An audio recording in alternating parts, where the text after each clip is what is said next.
Hello friends, ನಮಸ್ಕಾರ. ನಾನು ರೆಡರ್ಸ್ ನಿಂದ ಸುಹಾಸ್ ಮಾತಾಡ್ತಾ ಇರೋದು.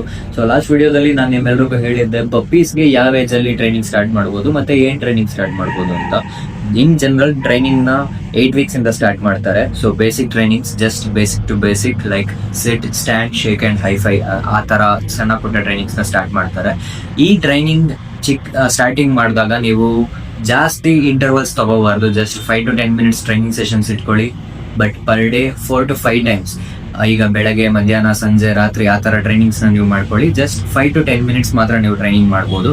ಜಾಸ್ತಿ ಮಾಡಿದ್ರೆ ಮರಿಗಳಿಗೆ ಫೆಡ್ ಅಪ್ ಅನ್ಸುತ್ತೆ. ಮರಿಗಳು ಟ್ರೈನಿಂಗ್ ಅಂತ ಅಂದ್ರೆ ಯಾವ್ದು ಗುರು ಇದು ತಲೆನೋವು ಅಂತ ನೋಡುತ್ತೆ. ಹೋಗ್ತಾ ಹೋಗ್ತಾ ನೀವು ಡ್ಯೂರೇಷನ್ ನ ಇನ್ಕ್ರೀಸ್ ಮಾಡ್ಕೋಬಹುದು. ನೀವು 5 minutes 10 minutes ಇಂದ ನೀವು ಬೇಕಿದ್ರೆ 20 minutes 30 minutes 45 minutes ವರ್ಗು ಮಾಡ್ಬೋದು. ಬಟ್ ಅದಕ್ಕಿಂತ ಜಾಸ್ತಿ ಮಾಡೋದಕ್ಕೆ ಹೋಗ್ಬೇಡಿ. ಯಾರಿಗೆ ಆಗ್ಲಿ ಫ್ರಸ್ಟ್ರೇಷನ್ ಆಗೇ ಆಗುತ್ತೆ, ನಿಮ್ಗೂ ಆಗತ್ತೆ, ನಿಮ್ ನಾಯಿಗೂ ಆಗುತ್ತೆ. ಈ ವಿಡಿಯೋ ಏನಾದ್ರು ನಿಮ್ಗೆ ಯೂಸ್ಫುಲ್ ಅನ್ಸಿದ್ರೆ ನೀವು ಲೈಕ್ ಮಾಡಿ, ಕಮೆಂಟ್ ಮಾಡಿ. ಇನ್ನ ಮುಂದೆ ಬೇರೆ ಯಾವ ಟಾಪಿಕ್ಸ್ ಬಗ್ಗೆ ನಾನು ಮಾತಾಡ್ಬೇಕು ಅನ್ನೋದನ್ನ ನೀವು ಕಮೆಂಟ್ ಮಾಡಿ. ನಾನು ಅದ್ರ ಬಗ್ಗೆ ಖಂಡಿತ ಟೈಮ್ ಮಾಡ್ಕೊಂಡು ವಿಡಿಯೋ ಮಾಡಾಕ್ತೀನಿ. ಮತ್ತೆ ನಮ್ ನಾಯಿ ಹೇಳೋ ಮಾತೆ ಕೇಳಲ್ಲ ನನ್ನ ಫ್ರೆಂಡ್ಸ್ಗೆ ಶೇರ್ ಮಾಡಿ. ಓಕೆ ಫ್ರೆಂಡ್ಸ್, ಬಾಯ್.